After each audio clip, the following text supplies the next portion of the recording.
Hello everyone, तो आज हम एक्सरसाइज 1B का एग्जांपल नंबर 9 सॉल्व करने जा रहे हैं। तो पहले क्वेश्चन पढ़ते हैं। क्वेश्चन क्या है? क्वेश्चन है find the largest number which divides 129 and 545 leaving remainders 3 and 5 respectively. ठीक है, तो इसके पहले वाले क्वेश्चन में जो रिमाइंडर था वो सेम था, लेकिन इस वाले क्वेश्चन में रिमाइंडर डिफरेंट है।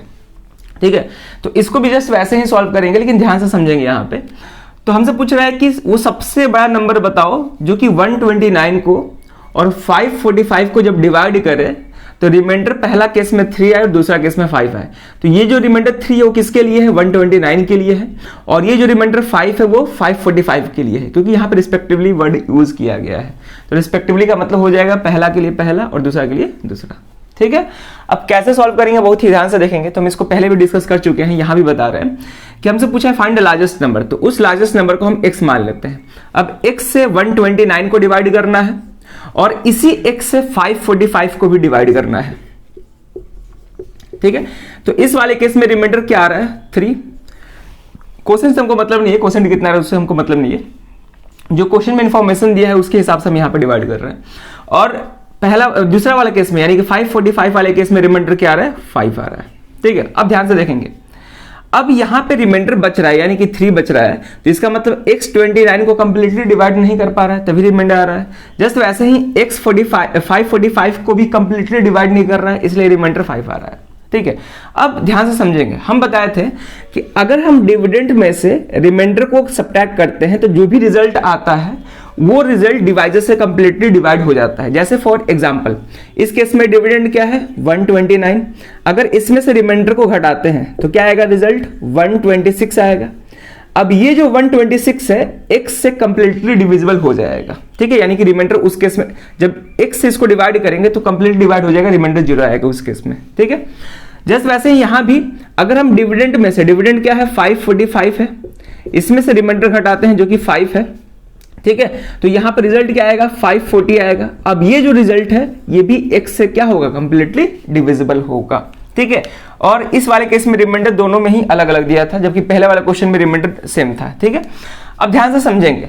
तो यहां पे हम देख पा रहे हैं कि जैसे हम डिविडेंड में से रिमाइंडर को घटाएं तो जो भी रिजल्ट आ रहा है वो डिवाइजर से क्या हो जाएगा? कंप्लीटली डिविजिबल हो जाएगा। तो जस्ट वैसे ही 126 x से कंप्लीटली डिविजिबल होगा और 540 भी क्या होगा? x से कंप्लीटली डिविजिबल होगा। तो यहां से हम ये बोल सकते हैं कि x जो है 126 का फैक्टर है और x 540 का भी फैक्टर है। फैक्टर का मतलब जो गिवन नंबर को कंप्लीटली डिवाइड कर दे। ठीक है, तो यहां से हम ये भी कंक्लूड कर सकते हैं कि x जो है 126 और 540 का कॉमन फैक्टर है। x क्या है? 126 और 540 का कॉमन फैक्टर है। अब क्वेश्चन में दिया है कि जो लार्जेस्ट नंबर, सॉरी जो नंबर हम लेट किए हैं, माने हैं, वो नंबर लार्जेस्ट होना चाहिए यानी कि हाईएस्ट होना चाहिए। तो जो भी x होना चाहिए वो x हाईएस्ट कॉमन होना चाहिए, यानी कि हम बोल सकते हैं कि x जो होगा 126 और 540 का एचसीएफ होगा, हाईएस्ट कॉमन फैक्टर होगा। और हमको लास्टली x ही फाइंड करना है, क्योंकि हम लार्जेस्ट नंबर को क्या एज्यूम किए हैं? x माने हैं, और x फाइंड करना है। और x किसके इक्वल है? x जो है एचसीएफ ऑफ 126 और 540 के इक्वल आ रहा है। ठीक है, जो भी क्वेश्चन दिया है उसके हिसाब से। यहां तक क्लियर है? तो हम क्या करेंगे कि गिवन नंबर्स में से कॉरस्पॉन्डिंग रिमाइंडर्स को सब्ट्रैक्ट करेंगे और जो भी रिजल्ट आएगा उसका हम इससे फाइंड कर देंगे, तो वही मेरा क्या होगा? लार्जेस्ट रिक्वायर्ड नंबर हो जाएगा। ठीक है, जैसे हम पिछले वाले क्वेश्चन में किए थे। ठीक है, तो इसको भी हम अब सॉल्व करने जा रहे हैं। ठीक है, चलिए फिर इसका आप सॉल्यूशन देखते हैं। तो सॉल्यूशन कैसे लिखेंगे? Therefore the required number is the SCF of 129 minus 3 करेंगे, जो कि किसके इक्वल होगा? 126 के। एंड 540 में से 5 को सब्ट्रैक्ट करेंगे 545 में से, तो किसके इक्वल होगा? 540 के। यानी कि 126 और 540 का हमको इससे फाइंड करना होगा।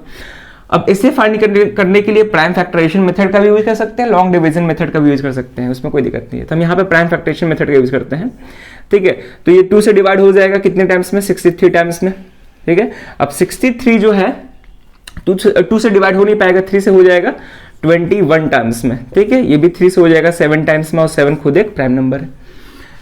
540 का अगर करते हैं प्राइम फैक्टराइजेशन, ये 2 से डिवाइड हो जाएगा कितने टाइम्स में, 270 टाइम्स में।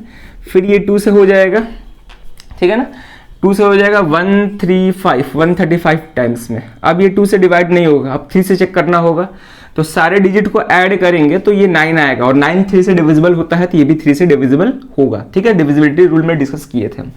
तो इसको हम 3 से डिवाइड हो जाएगा कितने टाइम्स में, 45 टाइम्स में। ये भी 3 से डिवाइड हो जाएगा, ठीक है, ये कितने टाइम्स में हो जाएगा, 15 टाइम्स में। ये भी हो जाएगा 5 टाइम्स में, और ये 5 एक प्राइम नंबर है।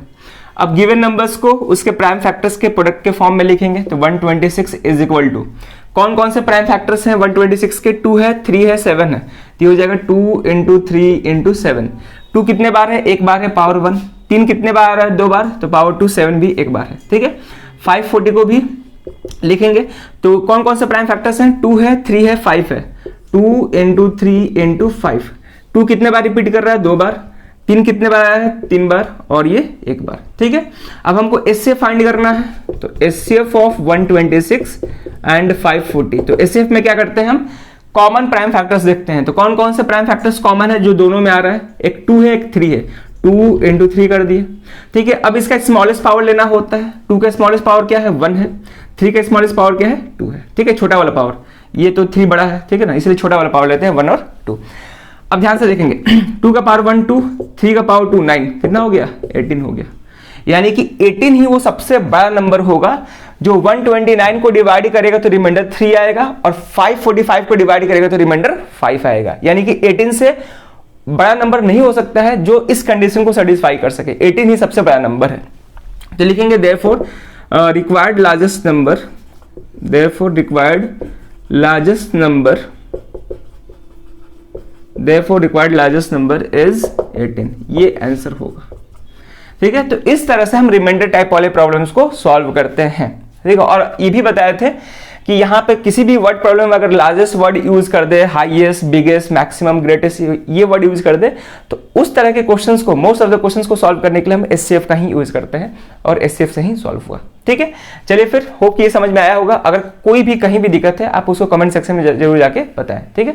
तो इस वीडियो में यही एग्जाम्पल रहेगा। अब मिलते हैं नेक्स्ट वीडियो में नए क्वेश्चन के साथ, तब तक के लिए थैंक यू।